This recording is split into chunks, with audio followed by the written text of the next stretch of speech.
British ഭരണത്തിൽ നിന്ന് സ്വാതന്ത്ര്യം നേടാനുള്ള ഇന്ത്യയുടെ പോരാട്ടത്തിലെ ഒരു പ്രധാന നേതാവായിരുന്നു മഹാത്മാഗാന്ധി. മോഹൻദാസ് കരംചന്ദ് ഗാന്ധി എന്ന പേരിൽ ജനിച്ചത്.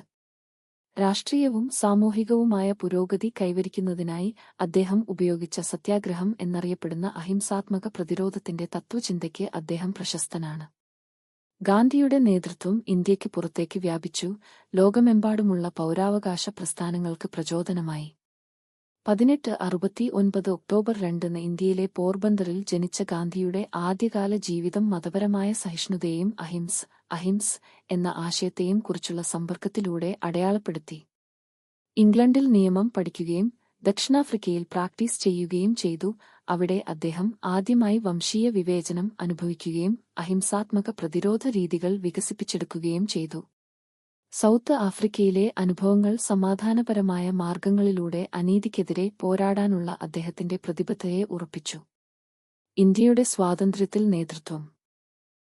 1915 ഇന്ത്യയിലേക്ക് മടങ്ങിയെത്തിയ ഗാന്ധി ഇന്ത്യൻ നാഷണൽ കോൺഗ്രസിൽ ചേരുകയും പെട്ടെന്ന് ഒരു പ്രമുഖ നേതാവായി മാറുകയും ചെയ്തു. അഹിംസാത്മക പ്രചാരണങ്ങളിലൂടെ ജനങ്ങളെ അണിനിരത്തി ഇന്ത്യൻ ദേശീയതയ്ക്കുള്ള ഫലപ്രദമായ ഉപകരണമായി അദ്ദേഹം കോൺഗ്രസിനെ മാറ്റി. ബ്രിട്ടീഷ് നയങ്ങളെ വെല്ലുവിളിക്കുന്നതിനായി 1930 പ്രശസ്തമായ ഉപ്പ് സത്യാഗ്രഹം ഉൾപ്പെടെയുള്ള പ്രതിഷേധങ്ങൾ, ബഹിഷ്കരണങ്ങൾ, മാർച്ചുകൾ എന്നിവ സംഘടിപ്പിക്കുന്നതിൽ ഗാന്ധിജിയുടെ നേതൃത്വം നിർണായക പങ്കുവഹിച്ചു.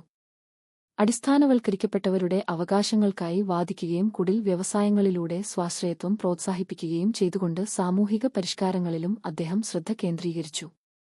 മാർട്ടിൻ ലൂതർ കിംഗ് ജൂനിയർ നയിച്ച അമേരിക്കൻ സിവിൽ റൈറ്റ്സ് മൂവ്മെന്റ് ഉൾപ്പെടെ ആഗോളതലത്തിൽ നിരവധി പൗരാവകാശ പ്രസ്ഥാനങ്ങളെ ഗാന്ധിജിയുടെ സത്യാഗ്രഹ തത്വചിന്ത സ്വാധീനിച്ചു.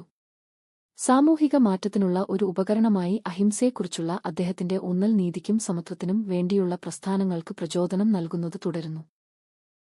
സമാധാനപരമായ പ്രതിരോധത്തിന്റെ ശക്തിക്കും ധാർമ്മിക നേതൃത്വത്തിന്റെ പ്രാധാന്യത്തിനും ഗാന്ധിജിയുടെ ജീവിതവും പ്രവർത്തനവും ഒരു തെളിവാണ്.